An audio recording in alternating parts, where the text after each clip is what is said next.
Hello, guys, and welcome back to another episode of Mind the Back Chat. I feel like whenever I'm on this, I'm on like kind of a record repeating itself with that. That was actually quite good. You do a bit of beatboxing in your spare time, don't you? No, I don't. No. Yeah, I bet you do in between your sets at the gym. Yeah, it just annoys the hell out of people. I bet. They just turn around and go, "Why is that guy on the bench press beatboxing?" Because you're benching heavy, you're getting your muscles all warmed up, and Heated. Thermotherapy. Muscles are thermotherapy. Yeah, so today we're talking about heat because last week we talked about cold. Cold. So it's time to switch things up a little bit, and it's getting hot in here. But we're definitely not taking off our clothes. Damn straight. There's nothing to show. Yeah, and this is PG, guys. PG. Yeah. Okay. Anyway, so we obviously discussed the many benefits of cold last time, and we've also stated we like to use cold or prescribe cold to our patients over heat. But that's not to say heat doesn't have its many, many benefits. Indeed. Some of those benefits being... increased cardiovascular health, increased body cleansing through sweat, better circulation, hormone release, secretions such as endorphin, reduced cortisol, increased dopamine through the relaxation, changes in the nervous system because when you're in heat, you're increasing the amount of breathing you do, or should I say reducing the amount of breathing, so you're able to reduce your increase your parasympathetic tone while decreasing the sympathetic tone. English. Photosynthesis. Yes. And increases your immune system, promotes physical health in all those aspects that you've listed, promotes anti-aging, makes you look younger.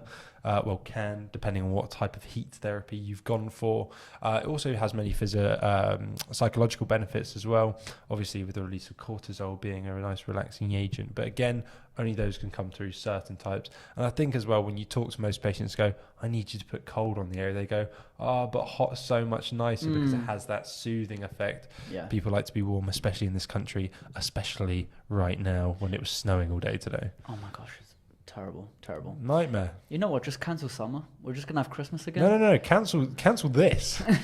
I want summer. I'd rather just have heat. Yeah. No, I'm the same. So hopefully we'll be able to get a bit of summer soon. Yeah. So there are so many different types of thermotherapy. And I think the first one that we're going to begin with is probably the most accessible, easily accessible, and the one that everyone will have in their drawer, being... a hot water bottle? Yeah, indeed. And I said that as if I was guessing, like, is it a hot water? I know it's a hot water bottle. It's the thing that everyone has, and it's available in Boots, wherever you want to buy it, and it's nice and simple. However, it has the lack of increased benefits that other types of thermotherapy would have, such as not having enough moisture onto the hot water bottle, which can then dry out the skin. Yeah. You are sweating a little bit more, but also on top of that, because it's such a focal area, it's not going to have as much of a global effect as some of the other types of thermotherapy has. Realistically, for example, a sauna is full body. You have that full immersion. So when you're looking at it from a circulatory point of view, because it's full body, it's able to have that full effect. And I think it's lacked in that aspect when it comes to the hot water bottle. Yeah. I mean, hot water bottles are probably the most easily accessible version of thermotherapy most people can get. As you said, most people have got one at home. You've got the rice bags as well that people use. And yes, it can be good for helping to soothe specific areas where muscle spasmings are occurring. But again, as you said, it's limiting a lot because it's not that full body effect either.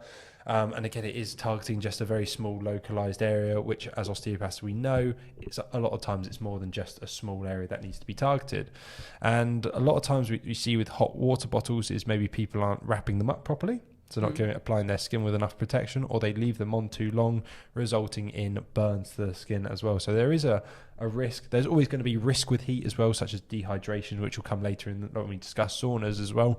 But there's always going to be a bit of risk of burning the skin, which a lot of people don't consider. And I've seen, you've applied heat here too long, haven't you? And the thing is, then you've got the alternative, which has that added benefit because of that moisture effect, is the hydrocollator pad, which it was actually the first time I've ever heard of the hydrocollator pad Yeah. up until you explained it to me today, which was pretty cool. I thought it was interesting.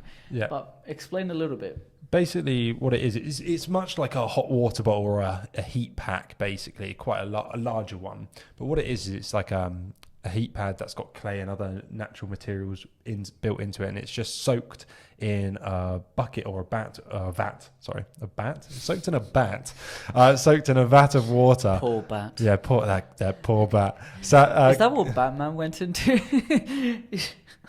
You just soaked into a bat. just soaked into a bat. Yeah, He's like, just like Batman. came out as Batman. So yes, so it basically is a heat pack dropped into water that is probably at about 71 degrees Celsius, and when it's taken out, it's basically wet, obviously. So the moisture actually prevents the area that's being applied with heat to dry up, which actually helps the absorption of nutrients and also encourages the healing to occur. And it can be, and again, it has that effect of helping to relax muscles, especially if they are spasming. So quite a lot of chiropractors, I think, in studies have been shown to use them prior to treatments to help muscles relax before they do their manipulations as well. So it's just a slightly better form of a hot water bottle because of the moisture aspect, basically. And I think, but less accessible. yeah, that's number one. But also number two, I think when it comes to thermotherapy as a whole, we will be speaking about spasming quite a lot because in my opinion, at least personally, I feel as though that's probably the most common reason that I would prescribe thermotherapy to anyone, aside from cold. I think when it comes to the cold, you can't heal or help out spasming, whereas you can very much do so when it comes to heat.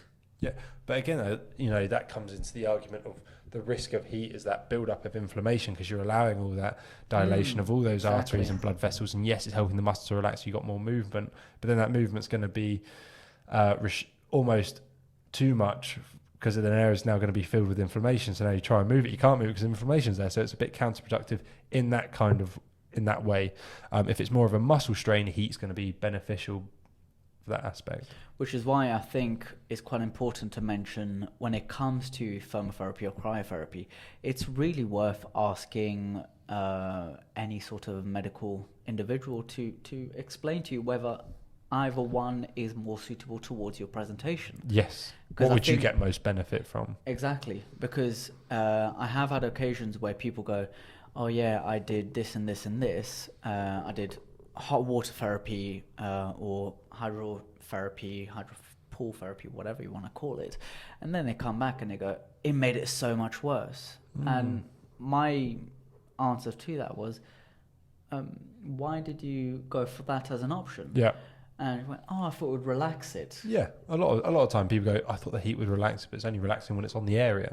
Exactly. But also on top of that, it's when you're in pain, there are so many different reasons why you're in pain. And it could be the same exact pain that you're getting each and every single time, but it could be from different muscular issues. Multifactorial. Exactly. So even though it could be that same mid-back pain that you had last time, instead of being the facet, it could be something completely different. Yeah. Which means that really you should not be doing the same exact treatment over and over again. Yeah. And believing that just because of previous experiences, it should not dictate treatment or management plan. Yeah, exactly. Yeah, no, I totally agree. Yeah, I don't know what else to say to that. It's kind of like, yeah, I agree. This is where you carry on the conversation now, Gabs. So I think the next form of thermotherapy that we have, which we have already sort of touched upon, is the sauna. I was in one today. Post-workout, it's just, I love it. Absolutely love it. I've already sweated out a ton because I was doing cardio as well today, like heavy cardio on the watt bike, like 1 minute on, 1 minute off. You can sweat almost a pint. Oh, yeah, upwards of a point. Your heart rate goes up 30% or double by being in there, which again comes with another risk factor. You need to be careful of what health conditions that you have. If you suffer with high blood pressure or certain dehydration certain cardiovascular things, you've got to be careful. And yes, hydration is so important. I've always taken water before going in there, but if I've just been on the watt bike, burnt and sweated everything out, even a little bit of water, I've sat in there sometimes and I've got to about the 15-minute mark and I'm like, I'm gonna have to get out because I'm starting to feel dizzy, my hands are shaking, my whole body's fizzing because it's dehydrated. But also on top of that is It's the a other gnarly risk, feeling. being cramping. Yeah. So the real thing of, you go and do thermotherapy to help your spasming, if anything, it could actually induce it as well. Yeah, but that's what that is, and exactly. But that's one of the real positives with saunas is actually the studies have shown that it actually relaxes the body because it's relaxing the mind as well. So it actually prevents spasming in saunas. There you go. Nice. I'll drop that little knowledge bomb on you there. Because of course the release of cortisol causes you to relax. So yes, initially you have a heart rate rise, but it's also helping your circulation. So more blood's traveling to the area. You're oxygenating the tissues more. Again, you're going to be sweating, so you're cleansing the body. And then you're getting a release of endorphins, so you get the feel-good hormone as well.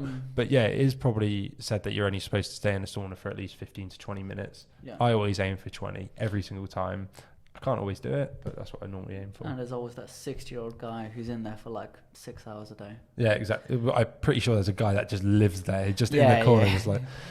However, today I was in there and this guy was sat there and he just out of nowhere frantically got up and just started smacking on the temperature thing, and then he just sat back down, and I was like, you were stimulating the temperature. Yeah, I was like, what's going on here? Like, it's not how it works. And then he just sat back down, and I was like, I'm so confused right now. But anyway, sauna, the fun stories of a sauna, eh? Moving on. That was like a look of I've got stories. The next one is one that could be easily accessible to a lot of people because you can probably find on Amazon quite easily, is the whirlpool. Now, there are would find that on Amazon? You can find smaller versions, yes. You can, yeah. Actually, so there are much bigger versions which come in the form of being called a jacuzzi. Or jacuzzi. Yeah. Feeling a bit jacrazy. Or a whirlpool bath. Where you immerse part of your body, or in some cases pretty much close to full body. Yeah. And you'll get a percussive effect caused by vibrations or by jet pumps. Or by a motor at the bottom that's causing a whirlpool, agitating the water. Indeed. And with that percussive effect due to the whirlpool or the jets, you then get a relaxation of your fascial muscles. Yeah. Or the fascial system. Sorry. And it's just good for general, again, it's at about 60 degrees temperature of water, and it just, because of that agitation, because of that, and it's stimulating the fascia, you're actually able to increase range of motion when you have it, helping muscles to relax. It's actually really good for helping of healing of wounds as well, promotes healing of wounds actually quite well as well. But it can also be done as cold as well. But also, fascia is one of the most important things in your entire body. Like, don't get me wrong, I love fascia. But on this podcast, you're a fascia fanatic. You're a fascia fanatic. I'm a fascist. Oh my God. I can't believe you went there. Oh. It had to be done. I'm sorry. This is the only case it's okay. So, yes, I am a fascia fanatic. I believe that fascia dictates so much of our body because as soon as you can relax the fascia, so let's put it in the example of the whirlpool bath. Once you have that heat and you're able to get better vascularization and circulation of the blood, when you couple that with the fascia being a lot more relaxed, remember, fascia actually dictates how much nutrition and oxygen goes into a singular area because it starts to bundle itself into any areas of injury. However, it's only able to do that if it's able to move independently from the muscle. When muscles get tight, they start to bind themselves, which is called fascial adhesions, to the muscle. By having whirlpool baths as a good example, you remove those fascial adhesions using thermotherapy or heat, and having those fascial adhesions removed, then you're getting better recovery rate and better injury management. I'll stop there. Before I go on, absolutely huge. Actually, no, I did. I went to a talk about fascia, and it was with I can't remember the guy's name, but he was a German osteopath looking into fascia, and they were looking at techniques that you can do to encourage range of movement of fascia, especially in the low back, because fascia is normally multi-layered. Mm-hmm. And basically, in between those layers, they need to glide smoothly. So you'll have Golgi tendon bodies, which are cells or enzymes that, when activated, actually secrete a certain hyaluronan, I think it was called hyaluronan, which is a certain kind of material that acts as a lubricant. So what they found is after doing traction techniques on the back, they increased the range of mobility by 30% from that secretion of that enzyme. Which is why there's such a popular trend of hyaluronic acid. So that's why they say just like tucking your knees up to your chest and just rocking backwards and forward can actually increase your range of movement Happy baby. significantly. Yeah, yeah. Yeah, it's a yoga pose. Happy baby. Yeah, I call it knee hugs. Yeah, you see. Knee hugs to gym shrugs. Yum. There's no link there at all. But yeah, whirlpool baths, really good for fascia, really good for recovery, really good for ranges of movement. Because we love fascia. Indeed. And we love whirlpool baths. Oh, I love a whirlpool. A lot of physical therapists will use them. I think more so over in America, because it is really good just for freeing up stiff joints, especially if they are damaged due to osteoarthritic changes, rheumatological factors as well. For that, it just encourages movement with the reduction of gravity, obviously being in water as well, takes pressure off the joint, and it also helps that kind of lymphatic drainage, helps reduce swelling in that instance as well, because you're getting the area moving, and it's also not too hot to cause a point of increased swelling in that sense. And I suppose a very good kind of addition to that is when you do have slight increase in temperature, what you're also doing is making it easier for the layer of liquid between the joints to get nice and warmed up. So you call that synovial fluid, maybe? Exactly. You know what? It that lubricant? Yeah, it completely fell out of my mind. Synovial fluid. It starts to warm up and it starts to cover the surfaces around the joints, making it a lot easier for it to move, particularly in people with arthritis. Yep. So, you know, we're banging on constantly about the benefits of thermotherapy. It is fantastic. It has its time. It has its place. It's a wonder of the world. And that's why I think a lot of us use it in conjunction with ice packs for that fact that, yes, it can induce swelling in the area, which is going to cause some restrictions, but it does help muscles to relax. So then if we can finish that with some cold, take some of the swelling away, reduce some of the nerve pain as well, you know, you're getting best of both worlds, really. Yeah. However, saying that, I think as we said last week as well, you can't go from a sauna straight to a cold shower. Because of shock. Because it will shock the body. And again, I've seen it so many times today where people have come in and out, gone back in the steam room. It's just like you're going for cold showers and the body's just like, whoa, what is going on? You know, your body needs time to adjust to certain temperatures.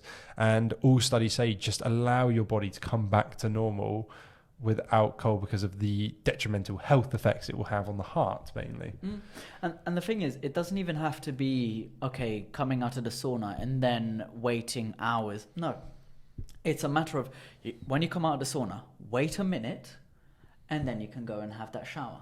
It doesn't have to be such a slow wait for the temperature to go down, because it's very, very quick. Your temperature can change from minute to minute. That's why if I do it, if I have the shower after the sauna, it will start warm and then I'll slowly cool it down. So it's a gradual phase. And then actually you can get really cold showers that way because your body's slowly adjusting to it, which is quite nice. One thing I want to mention as well is with saunas, it can actually, studies have been started to show that it actually helps prevent Alzheimer's and dementia, or reduce the risk of it. Obviously more studies are needed, but it's that is some of the health benefits that it's been found to have so far, because it's working with the circulatory system, so increasing blood circulation to the brain, helping to keep those kind of neural connections going as well, because a lot of times dementia can be circulatory induced. Very commonly. And I suppose because it's inducing quite a few hormones especially neurological hormones from being released, Yeah. I suppose that can have a follow-on effect onto making sure that you're stimulating the brain What is the and word? all the nervous system. What is the word when you talk about it's due to a restriction in blood that's causing the dementia? What's it called? It's actually got a name. Well, it's a name. It was what you say for anything. No, it's obviously I don't know. That's why I'm trying to figure it out. Yeah. Anyway, I'll come back. Or if I come up with it, I'll shout it out halfway through Gab's sentence. Anyway, so it's really good for preventing Alzheimer's. But the other great thing that comes with going into the sauna is it's not only good for your physical health, but it's also good for your mental health, as we stated earlier. It gives you that relaxing feeling, but you can also go to the sauna with friends. You can sit there and have a discussion, and if you're there alone, other people go there with your friends, and you just have to sit and listen to their discussion. So just fingers crossed they're talking about something relatively interesting.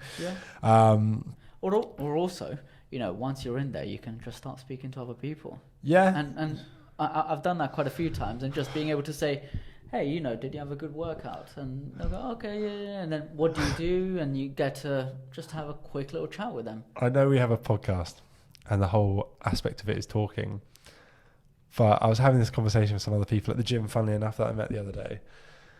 Were you in the sauna? No. We were on the gym floor. I literally bumped into them the week before and said, "Oh, how you guys doing?" Because they just asked me about a certain exercise I was doing. I was like, "Oh, this and this." They came up to me the week after and were like, "Can we work out and do biceps with you today?" And I'm like, "Yeah, sure. Come on in. Come and do work." Gym community. Exactly. And I was like, "Yeah, let's do that. That's fine." But they were like, "Oh, so what do you do for a living?" I was like, "I'm an osteopath." And they're like, "So you just talk all day long?" And I was like, "Yeah, talk and treat pretty much all day long." So sometimes when I do get to the gym, at the end of the day, the last thing I want to do is talk to anybody, because it's just that more energy, especially if I don't know the person. You go ask all those questions to kind of get an idea of who they are, what you want to talk about and stuff. So this sounds terrible, but sometimes I just don't want to say a word. And yes, I will put on my resting bee face just to keep, exactly, like earbuds in, just nod my head if the tune goes good, but keeping that face like, talk to me, you dark. No. Yeah. I think that's I'm not a very intimidating person, but when I in that mood, I think my face says, "Don't come near me." I'm the same. Whenever I've got my RBF face, it's really bad. But if somebody was to come up to me and go like, "Hey, how you doing?" I'm like, "Oh, hi, yeah, how's it going?" Just straight into being like, comes in. Yeah, like, "Hey, yeah, how's it doing? Nice to meet you." Yeah, but like if they didn't, I'd just be there like, "You stay away." Yeah. I'm not targeting this face at you, but if you look at me in the eyes, I'm targeting you. Yeah, it's like. So, we've done a lovely little tangent there, but we have one more form of thermotherapy. Cordless heat therapy wraps.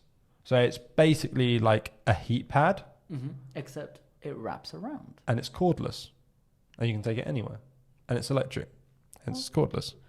Battery. Rechargeable. Elon Musk. Tesla. Yeah. Memes. So what is the difference between Elon Musk? All connected. What is different between having just a pad and having a wraparound? What kind of, why is that superior to the other? I mean, wraps are slightly larger, so they're more global, take up a little bit more of the area. They're wearable, so a lot of them are lower back ones, so ones that you probably see people wear to work if they're having a bad back span to get them through the day. They have temperature settings as well, so you can go from low to high depending on what you need. They're usually quite well padded out as well. They last longer, they'll stay hotter for longer. But again, I'd still probably suggest not wearing it for anything longer than 20 minutes, but a lot of people will just continually wear it. All day. Yeah, and I suppose because of the compressive effect, it has that other side of things to do with the lymphatic drainage aspect of it, because not only are you causing vasodilatation, which increases circulation, you then so what was that? Dilatation.